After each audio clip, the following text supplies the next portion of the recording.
The FBI joins the search to find the 19-year-old. She was last seen leaving work a week ago in Orange County, Florida. Family members believe a maintenance man at Miya's apartment complex may have kidnapped her. Armando Caballero had made several romantic advances toward her, but she turned them down. Records show he used his maintenance key to enter her apartment. 27-year-old Caballero was found dead from what's believed to be suicide. Let's talk with an expert. She's joining us right now. I'm joined by forensic psychiatrist and co-author of Missing Without a Trace, Dr. Carole Lieberman. Welcome back, Dr. Lieberman. It's always a pleasure to have you. It's unfortunate that it's for a topic like this, though.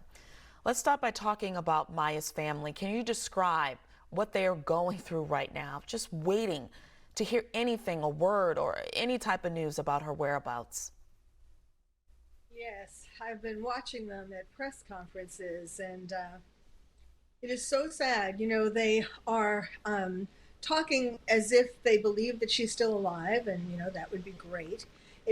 You have to feel for them. You understand why they don't want to admit to themselves. It's too soon to admit to themselves, even though it's been about a week, that she could be dead. But you want to tell them this isn't looking good. Yes, it's important for people to hold out hope. You know, really, there are stories that do come up with miracle endings. So I certainly don't know that she's dead. And you know, it is useful to hold out hope, because then you keep looking for her more. If the family says, well, I think, you know, there's no hope, then that means that the people who are looking for her, the FBI and the police and all of that, aren't going to be looking as hard as if they think there's a chance to find her while she's still alive.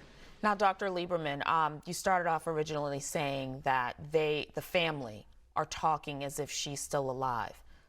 Based on your experience with these types of cases, do you believe that she is no longer with us? And if so, why, based on the little we know so far? Well, always with these kinds of cases, the more days that go by, the less hope there is, the more likely it is that the person is dead. But in this particular case, Armando, who killed himself, committed suicide, you know, when he realized that the police were going to start looking at him as the number one suspect. That's one of the frustrations that the family is going through. Because he killed himself, they can't ask these kinds of questions. It's possible that he brought her somewhere, you know, to do what he had his way with her, since she kept rebuffing him.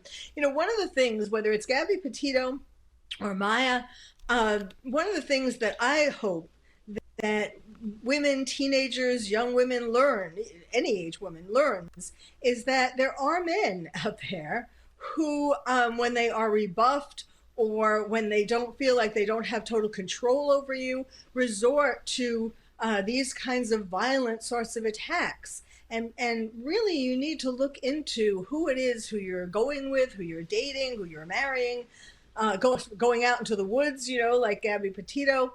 When you put yourself in a dangerous situation, now in this case, Miya was just in her house, one thinks, when he came to, you know, used his keys to get into her apartment. She didn't go off anywhere with him, but when you rebuff somebody, you do need to, like, he was texting her apparently nonstop, and you do need to sort of, perhaps she should have reported it to the police. I mean, it's not that we should blame her by any means, but women need to be a little more careful. Dr. Lieberman, you mentioned Gabby going into the woods with someone. I mean, that was her fiance. I mean, she probably went to the ends of the earth with that man, somebody she was going to marry. Let's talk about the missing white woman syndrome, because I'm just now hearing about this case. I knew nothing about it, but I know a lot about the Gabby story, which has been on airways for weeks now, nonstop. Right.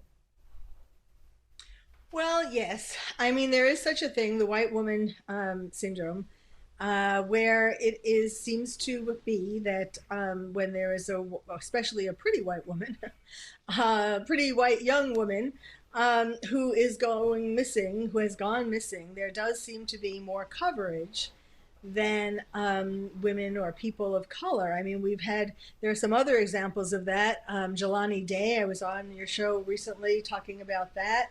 There were also these other stories recently of some black men and women. It is true. We don't hear as much about people of color than as somebody who looks like Barbie. Why do you think that is? Is it, I don't want to assume, but why do you think that is? Why is it that our stories are not told? Why is that? Well, I mean, of course, the bottom line one could say is racism. I mean, it's interesting because there's one part of it which is how much the police or the FBI are looking for the people. And then there's another part of it which is how much the media does stories about these people. Sometimes that's the same thing, sometimes it's if it's more for one, it's more for the other, but sometimes it's not. Like the Gabby Petito story, yes, that has just taken over our consciousness. But, part of it is that we all want to know now it's to find Brian Laundrie, it's like find Waldo. And so that's part of it. But it's also the numbers of people. It's also the families, how much the families push to be found.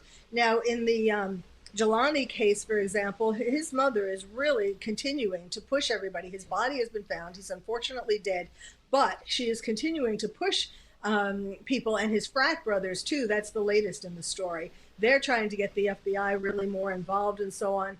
To show that it wasn't suicide, that it was a murder. So a lot has to do with the families. And sometimes, families aren't as pushy as they should be and could be. And to get media, I mean, that's the bottom line. The family has to push to get media as well as to get the police and the FBI involved. Yeah, a lot of factors there. Just looking at Maya's photo, my heart breaks for her family. Beautiful young woman. Yeah, Dr. Lieberman, thank you for joining us.